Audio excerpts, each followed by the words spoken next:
Well, Ukraine had been closed under communism for 72 years, and no one had been able to see these costumes. No one had been able to visit those regions. All we had from my grandmother's research in the 20s and from the few books and samples we had in Canada were small pieces or pieces that were done in Canada.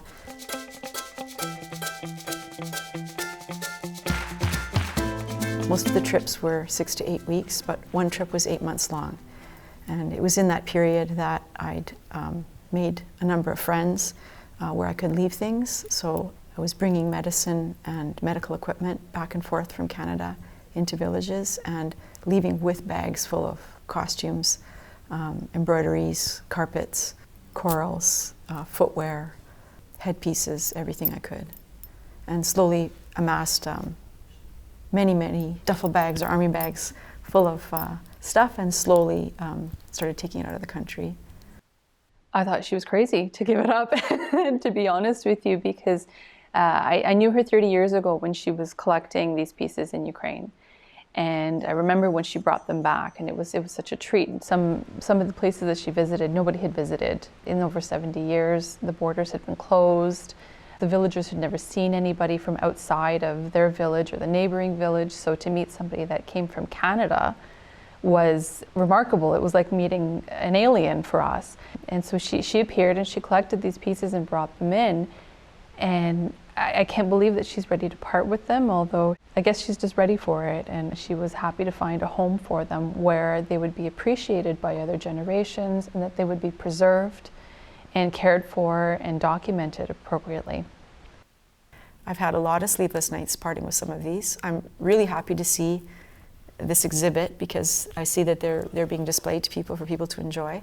I sold some of the pieces just to lessen my storage costs, my maintenance of these pieces. To be honest with you, I took pictures of some of the people like wearing the costume and just to make myself feel better that they were going to a good home kind of thing, but it has been hard. They all mean a lot to me, and the interesting thing is each piece has a story. Each piece I either remember the person's situation in their home or why they gave it to me. For the most part, there might be a few that I don't remember exactly because there's a few that I just bought at a market. But a lot of the ones that I traded for, I remember those people's stories quite well, and I can go back to my diaries and refer to what happened in their lives or why they were giving it to me, refer back to my notes, and there's a lot of very interesting memories there. Like some people were embroidering and selling their work because their husbands were alcoholics and they were supporting the family and their life was just miserable, and the only thing that gave them joy was embroidering. So this is an example of this woman's embroidery and my husband's wedding shirt.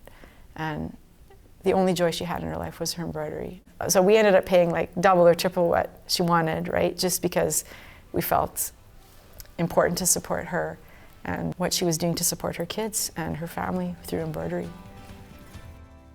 When you put on an antique costume such as these, like you really feel the soul and the energy and the spirit of the people who lived in the villages, who made them. The fact that all this folklore, all of this stuff was squashed and no one could experience it. Everyone had to have it hidden away. No one could go to church. No one could do their rituals. No one could do their 7-day weddings. You have a better understanding and you really feel a sense of pride for your heritage. They couldn't experience any of our culture. It was just so squashed for those 72 years. So for this rebirth to happen at the beginning of the 90s was, it was just amazing to be there and to be the first one there.